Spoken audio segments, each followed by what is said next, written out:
Good morning students. आज हम विष्णु खरे जी की कविता एक कम और सत्य कविता के प्रश्न उत्तर जो हैं उस पर विचार करेंगे, उनको डिस्कस करेंगे।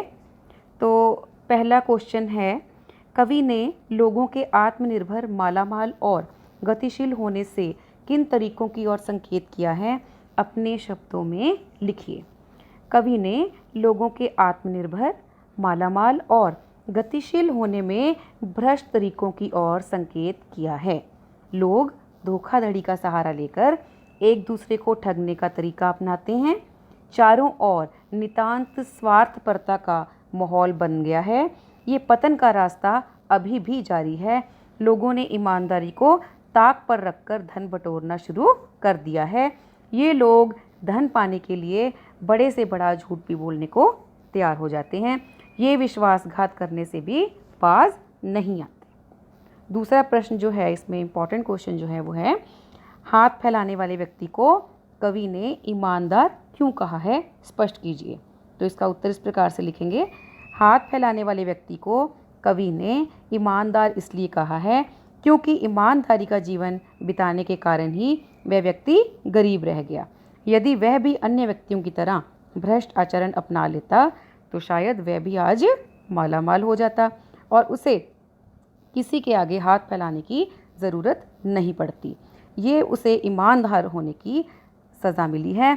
वह अपनी वास्तविक स्थिति को छिपाता नहीं। यदि वह भी अन्य लोगों की तरह भ्रष्ट साधन अपना लेता है तो वह भी अमीर बन जाता, अतः वह ईमानदार है।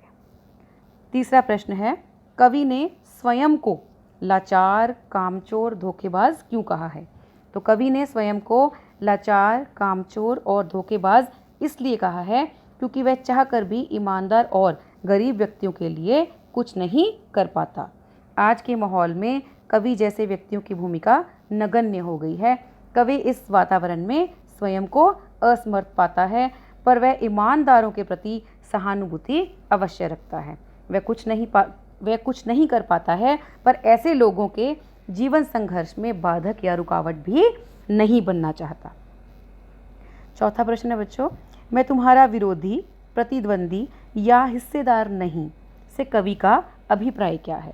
इससे कवि का अभिप्राय ये है कि वह देश में अनैतिक तरीकों से फल फूल रहे लोगों का विरोध करके उनसे प्रतिद्वंदिता नहीं करना चाहता। वह एक ईमानदार और लाचार व्यक्ति कभी किसी का विरोध नहीं कर सकता। वह किसी के लिए चुनौती भी नहीं बन सकता। उससे किसी को कोई खतरा नहीं होता। समाज में हाशिए पर चला गया व्यक्ति विकास की दौड़ से बाहर हो जाता है। असमर्थ व्यक्ति से किसी को भी कोई खतरा नहीं होता। तो इस प्रकार से बच्चों एक कम कविता के ये प्रश्न जो थे, मुख्य प्रश्न जो थे हमने डिस्कस किए हैं। तो हमारी दूसरी कविता है सत्य। तो सत्य के जो प्रमुख प्रश्न हैं वो इस प्रकार से हैं। पहला प्रश्न, सत्य क्या पुकारने से मिल सकता है? युधिष्ठिर विदुर को क्यों पुकार रहे हैं?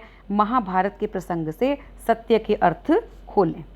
नहीं, सत्य को पुकारने से वह नहीं मिल सकता। युधिष्ठिर विदुर से सत्य कहलवाना चाह रहे थे। विदुर इससे बचकर भागे चले जा रहे थे, परंतु युधिष्ठिर के दृढ़ संकल्प को देखकर उन्हें भी रुकना ही पड़ा। उन्होंने एक बार अपलक नेत्रों से युधिष्ठिर की ओर देखा और उनके सत्य का प्रकाश युधिष्ठिर की अंतरात्मा में समा गया, जिसकी दमक से उनकी आत्मा प्रकाशमय हो उठी। फिर भी उनके मन में ये संशय या संदेह बना रहा कि सत्य मेरे भीतर समाया है या नहीं।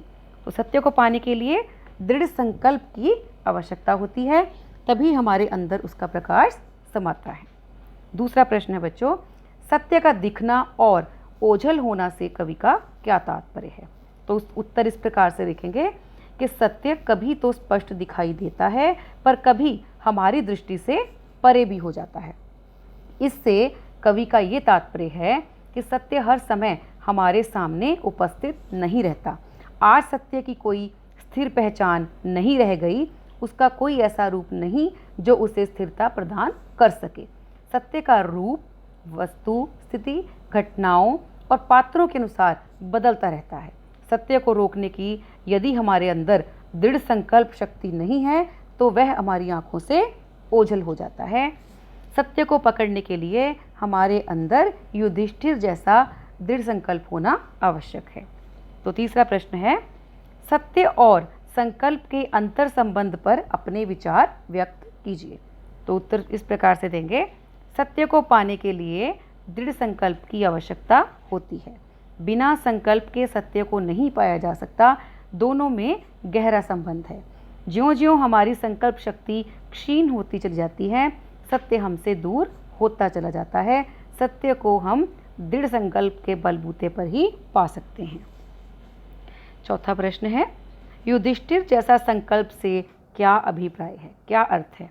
तो उसका उत्तर है, युधिष्ठिर ने सत्य को जानने के लिए अपना दृढ़ संकल्प व्यक्त किया था। वे दृढ़ संकल्प वाले व्यक्ति थे। उन्होंने जीवन भर धर्म का पालन किया। दृढ़ संकल्प के बलबूते पर ही वे विदुर को रुकने पर विवश कर सके और वे सत्य से साक्षात्कार कर सके। पांचवा प्रश्न है, सत्य की पहचान हम कैसे करें, कविता के संदर्भ में स्पष्ट कीजिए। तो उत्तर इस प्रकार है, सत्य की पहचान के लिए उसे हम अपनी अंतरात्मा में खोजें। सत्य के प्रति संशय का विस्तार होने के बावजूद वह हमारी आत्मा की आंतरिक शक्ति है। हमें निरंतर परिवर्तनों को दृष्टि में रखते हुए सत्य की पहचान करने का प्रयास करना चाहिए। वैसे सत्य का कोई स्थिर रूप या पहचान नहीं है। हमारी अंतरात्मा ही सत्य की पहचान करवाती है।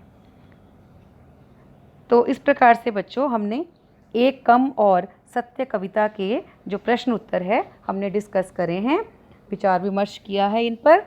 तो अगर आपको कोई भी कठिनाई आती है इनको लिखने में या समझने में, तो आप मुझे इनबॉक्स में मैसेज कर सकते हो। मैं आपके प्रश्न का उत्तर अवश्य दूंगी। धन्यवाद।